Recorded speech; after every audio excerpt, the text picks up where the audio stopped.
I can't wait for the comments on this one. So, the Shinola Runwell 45 millimeter automatic.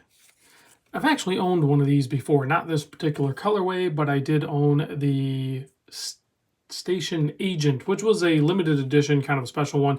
Really cool colorway, but man, this orange, this is like, I mean, this to me looks quintessential like Halloween, August, or October, excuse me, watch. But reality is I'll wear it whenever the heck I want. I actually really dig the watch. I like the wire lugs. I like the Shinola tie to Detroit. And I've been told I like orange watches, so like why fight it anymore? Anyway, guys, yeah, let the comments fly. Be creative.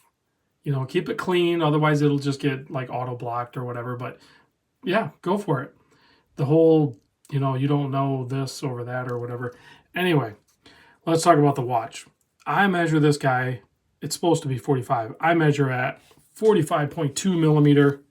But I mean, what's 0.2 millimeter? So let's say 45. The lug to lug is a 49.35 thickness, only 12.2. That's including the double dome sapphire crystal.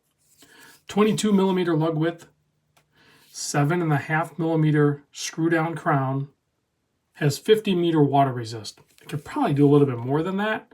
It wouldn't shock me. Let's zoom in a little bit. Hold on, let's get this focus back there. Let's zoom in. Okay, so backstory. Wife and I driving down to Louisville for the Random Rob Louisville meetup at Churchill Downs and everything. Had a great time. On the way, we stopped. I thought I needed some like kind of dress shoes. I don't have any dress clothes, guys. No dress shoes, anything like that. I thought I needed dress shoes for Churchill Downs. Did a little more research. Turns out I didn't need dress shoes. I had brand new like clean tennis shoes. So mentally I was already prepared to spend a certain amount of money. And we had already stopped. I'm like, well, here's a Shinola outlet here. In case you didn't know, Shinolas are, I don't want to say overpriced. They're more money than what I would want to spend and pretty much like what you would want to spend on a watch. But there's 2 outlet stores for Shinola. There's one just south of Grand Rapids. I'll put a link to the stores. And then there's one over on Southeast Michigan side of things. And they have basically discounts that put the watches prices at the range that I believe, and I think most of you guys believe, they should be at.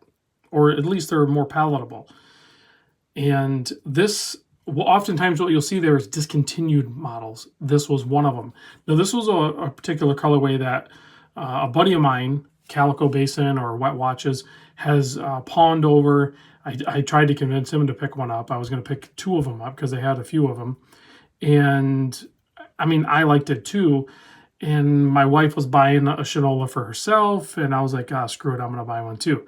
And I kind of half justified it as I wasn't buying the shoes, so it almost kind of justified buying this. Retail price on this, $1,250. Ouch. That is a little bit of money. It's not absurd, but it's more than what I want to pay for it. Well, at the outlet store, I think with taxes and everything, I walked out paying $742. Still a lot of money. It's not cheap, but much more palatable. $742. So I did it. Screw it. They have great straps. I mean, their leather straps are amazing. Quick release spring bars, automatic. It has the Sellita SW200 in it, custom rotor with the Shinola lightning bolt on it. And then it has a beautiful orange enamel dial. It's a glossy enamel dial. And you can kind of see how the date is cut out there. It's not really cut out because you can't cut out enamel. It actually kind of pours into it. Color match date wheel. Makes reading the date a little difficult, a little small, and it's color matched. Somebody else brought that up to attention. The other thing I thought was kind of weird, although the polished handset matches the polished case, but it would be even more legible if they would have just did the hands in black, but I don't design watches for Shinola. If Shinola wants to reach out to me, I would be more than happy to design a couple of watches for them, but that's not the case right now. So great signed crown, kind of onion shaped. If that's what that is. Fingerprints everywhere on this polished, but you can see built in Detroit, meaning that it's assembled in Detroit. Okay, it's not a USA made or anything like that. It's obviously a Swiss movement. The case is probably from China, and the parts are sourced from all over the globe. And employees working for Shinola in Detroit actually assembled this watch. So that's pretty cool. You know, they're employing people. They're thriving in the Southeast Michigan area.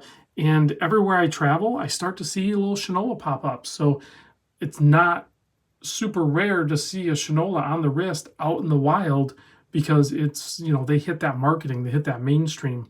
Oftentimes you'll see quartz watches, but the automatics, you know, those kind of resonate with us, right? This color also kind of a Detroit Tiger, you know, black and orange type thing. Also kind of can play in the sports and everything, but I just love the orange on it. So let's zoom back out. I think we took a close enough look at that. Let me know. Let it fly in the comments, guys. I can take it. I will say this. I've worn this watch on and off, and the 45 millimeter works with the wire lugs for sure. But there has been a circumstance where I've tried to wear the watch and I was getting too much crown dig into my hand here, and it was just uncomfortable. So I switched it up. I wore a different watch. But that's not every time I wear it. I've worn it other times and had zero issue with it. So I don't know if it's maybe you just wear it a little bit looser and push it up the arm a little bit, or what the circumstance is. But a 45 works with the wire lugs for sure. I've tried the 41. I've owned the 41. Ends up looking and feeling too small. I think this style watch, you know, it's a little bit of play on vintage. You know, the pocket watches were larger if they converted them and stuff like that. So I think 45 is the correct size. A 43 would be fine, but I really do like the 45. I'm very happy with my purchase. I might even swing back through there in my travels and pick up another Shinola strap. Their leather straps alone are amazing. Plus they have that little lightning bolt on the hardware. Pretty cool stuff. Anyway, guys, let me know what you think on this one. Let it fly. Go ahead. I will allow some creativity in the comment section. Not that I block comments, but basically just don't swear, because those are like auto blocked the way I have it set up. So I'm giving you a heads up. Like, be creative with how you do your comments. Or maybe you're a Shinola fan. Maybe you are on board with this and you agree with me on it. I don't know. Whatever. I can take it. Shinola can take it, because guess what? They're selling a lot of watches. There's the lume on the thing. It's actually pretty good, but I also don't really care about the lume on this watch. But it is there, and it is adequate. Thanks for watching, guys. I'll catch you on the next vid.